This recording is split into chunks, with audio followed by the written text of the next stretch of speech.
قرآن میں اللہ فرماتے ہیں 5 چیزیں ایسی ہیں جس کے بارے میں کوئی نہیں جانتا، جو اس کے بارے میں جو بات کر رہا ہے سب غلط کر رہا ہے۔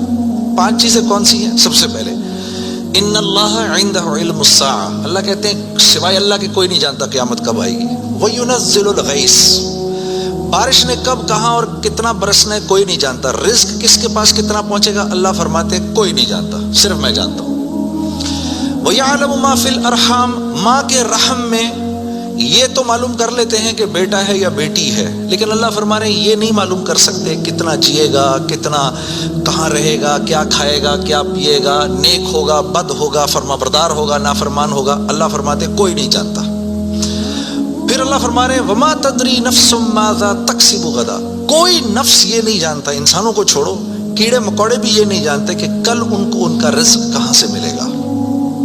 مجھے نہیں پتا تھا کہ آج میں کھانا یہاں بیٹھ کے کھاؤں گا، کوئی آئیڈیا نہیں، اللہ کہتے کوئی نہیں جانتا۔ پھر اللہ کہہ رہے ہیں 5ویں چیز وما تدری نفس بأی ارض تموت، کسی نفس کو نہیں پتا کہ اس کو موت کب آئے گی اور کہاں آئے گی۔ سب سے ضروری بات وہ یہ کہ جو سمجھ نہیں ہے وہ یہ کہ ہم اس دنیا میں کیوں آئے ہیں، یہ سب سے امپورٹنٹ بات ہے۔ ہم اس دنیا کے اندر آئے ہیں ایک شاندار آخرت بنانے کے لیے۔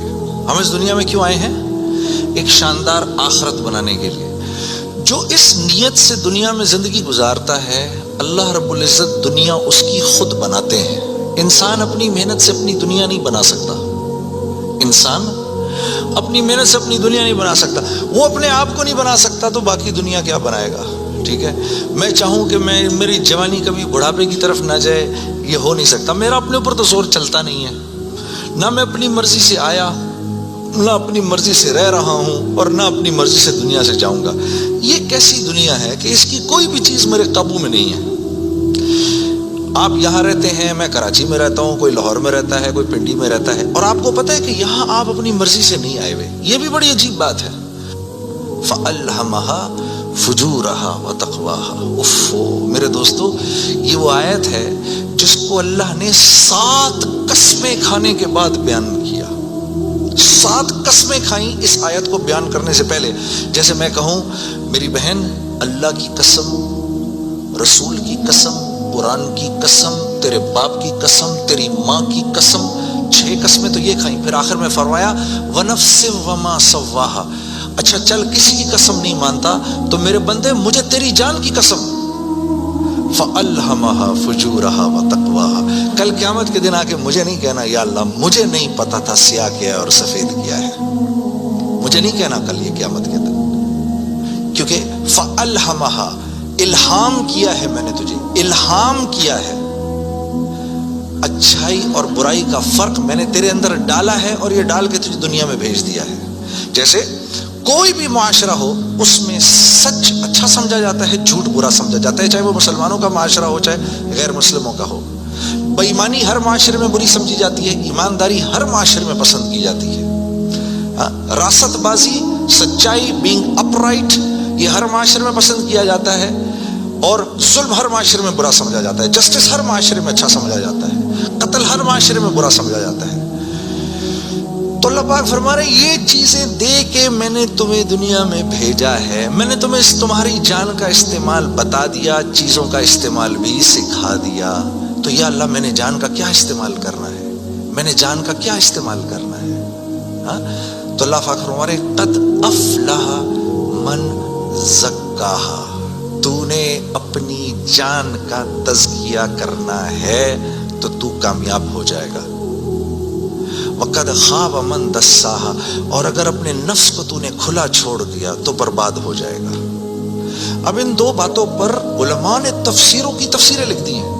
اب نفس کا تزکیہ کیا ہے؟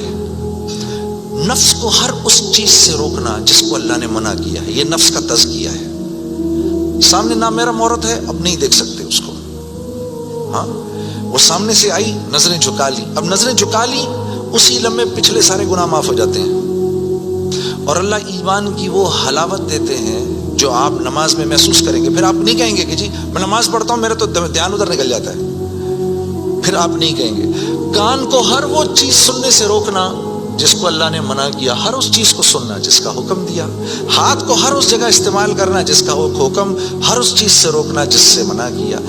تو نفس کا تزکیہ اللہ فرما رہے ہیں جب تم دیکھ دیکھ کر میری رعایت رکھ کے زندگی گزارو گے تو تم اس دنیا میں کامیاب ہو جاؤ گے، اور تمہیں کامیاب کون کرے گا؟